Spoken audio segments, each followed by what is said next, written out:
Kaya kung paano gumawa ng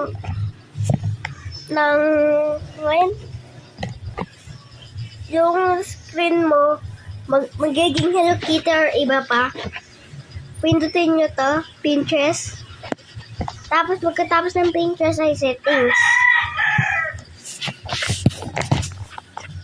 Mag-download ako. Ito ang pipiliin ko.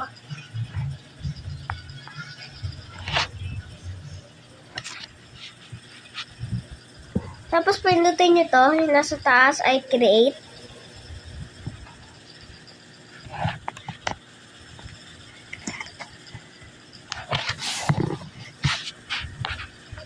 Tapos, pindutin nyo ang settings.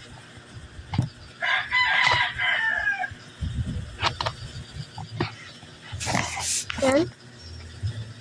Pindutin nyo kung anong gusto nyo dyan.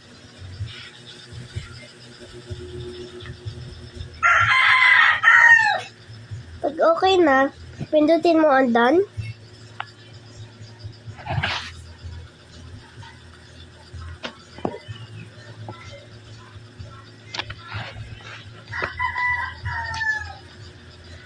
Yan.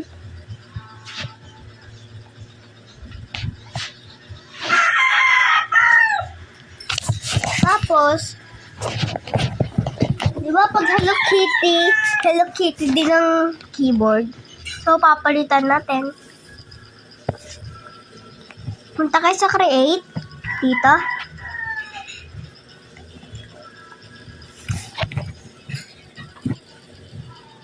Tapos, pindutin mo to. Yan.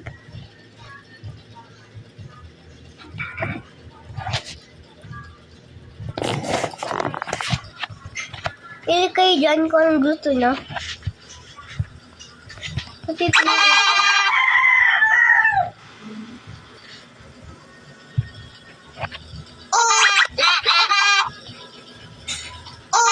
kayo dyan kung anong gusto nyo. Yan. Ito pipiliin ko. Tapos yung lens naman.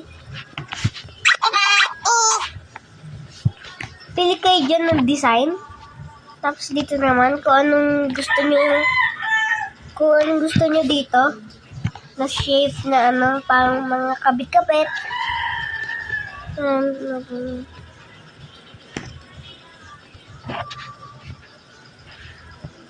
Ito piliin ko.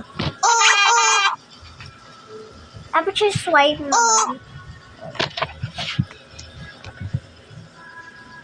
Pili kayo ng design. Tapos yung sounds. Kung ayaw mo na itong lahat, gusto mo ang satisfying, pindutin nyo to sa pinakauna. Satisfying nyo. Satisfying nyo. Pindutin nyo to, yung nasa pinakaunahan. Tapos, pag gusto mo tong keyboard, save, ipindutin mo dito sa taas. Save.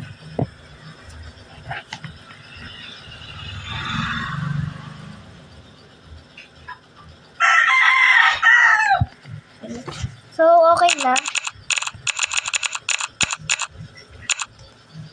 So, okay na. Katerno na. Bye, guys. Thank you for watching.